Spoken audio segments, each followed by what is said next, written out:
ಅಂದರೆ ಒಂದು ಕಾಮಿಡಿ. ಜನರು ನಗಾಲಿಕ್ಕೆ ಬರ್ತಾರೆ, ಸಿಟಿ ಹೊಡೆಯಕ್ಕೆ ಬರ್ತಾರೆ, ಚಂಬಳ ಇಷ್ಟೇ. ಅದನ್ನ ಕಾಮಿಡಿ ಪೀಸ್. ಅದು ಎಲ್ಲಿ ನಿರ್ಗತಿಕ ಯಾವ ಪಕ್ಷದಲ್ಲಿ ಅಂತ ಪ್ರಚಾರ ಕೊಡ್ತಾರೆ. ಅವ್ರ ಪಕ್ಕ ಕುಟುಂಬದ ಸಾಮಾನ್ಯ ಎಂ.ಸಿ. ಒಂದು ಜಗದೀಶ್ ಮಾಜಿ ಮುಖ್ಯಮಂತ್ರಿ ಅವ್ರ ಪಕ್ಷದವ್ರಿಗೆ ಏನು ಉತ್ತರ ಕೊಡ್ತಾರೆ, ಯಡಿಯೂರಪ್ಪನವ್ರಿಗೆ ಏನು ಉತ್ತರ ಕೊಡ್ತಾರೆ, ವಿಜಯನವರಿಗೆ ಏನು ಉತ್ತರ ಕೊಡ್ತಾರೆ. ಯಾವ ಪಕ್ಷದ ನಾಯಕ ಅಂತ ಹೇಳಿ ಕರ್ಕೊಂಡು ಇಲ್ಲಿ ಪ್ರಚಾರ ಸಭೆಯಲ್ಲಿ ಬೆಳೆಸ್ಕೊಂಡ್ರು ಗೊತ್ತಿಲ್ಲ. ಅವರು ಮೊದಲೇ ಮಾತಾಡಿದ್ರು.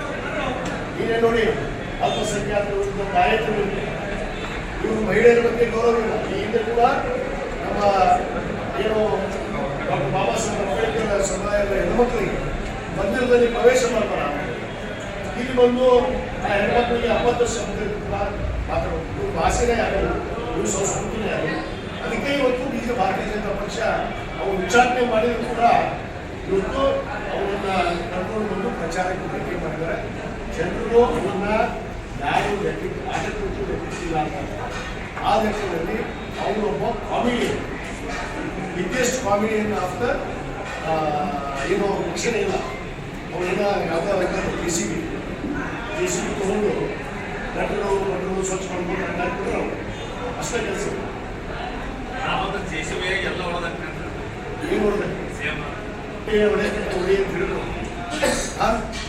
ಅಬದ್ಧವಾಗಿ ಒಬ್ಬ ವ್ಯಕ್ತಿ ವಿರುದ್ಧ, ಮಾನ್ಯ ಮುಖ್ಯಮಂತ್ರಿಗಳ ವಿರುದ್ಧ, ಉಪಮುಖ್ಯಮಂತ್ರಿಗಳ ವಿರುದ್ಧ ಅನೇಕ ನಮ್ಮ ನಾಯಕರ ಬಗ್ಗೆ ಮಾತಾಡಕ್ಕೆ ಕರೆಸ್ತಾರೆ ಅವರು. ಆದ್ರೆ ಅವ್ರ ನಾಯಕರು ನಾಳೆ ಚುನಾವಣೆ ಇರ್ತಾರೆ. ಜಗದೀಶ್ ಶೆಟ್ಟರಾಗಲಿ, ಕೆ.ಸಿ. ಗದ್ದಿಗೌಡರಾಗಲಿ, ಅನೇಕ ಜನ ಯಾರು ಸಿ ಪಾಟೀಲ್ ಅರವಿಂದ ಅವ್ರ ಜೊತೆ ಸೇರ್ಕೊಂಡಿರ್ತಾರೆ. ಇವರು ಏನು ಸಮುದಾಯಕ್ಕೆ ಮಾಡಿದಂತೆ ಇನ್ನೊಬ್ಬರಿಗೆ ಏನು ಮಾಡಿದಾರೆ ಅಂತ ಕೇಳ್ತಾರೆ. ಸಮುದಾಯಕ್ಕೆ ಇವನು ಏನಿದ್ದಾನೆ, ಏನು ಸಮುದಾಯ ಅವನಿಗೆ ನಾವು ದತ್ತು ಕೊಟ್ಟಿಲ್ಲ. ಏನು ಇವಾಗ ಸಮುದಾಯದ ಎಲ್ಲ ಸಮುದಾಯಗಳನ್ನು ಹೋರಾಟ ಇವನು ಯಾರಿಗೆ ನಮ್ಮ ಸಮುದಾಯದ ಬಗ್ಗೆ ಮಾತಾಡ್ತಾರೆ. ಇವನಿಗೆ ಯಾವುದೇ ನೈತಿಕ ಹಕ್ಕಿಲ್ಲ ನಮ್ಮ ಸಮುದಾಯದ ಬಗ್ಗೆ ಮಾತಾಡಬಹುದು.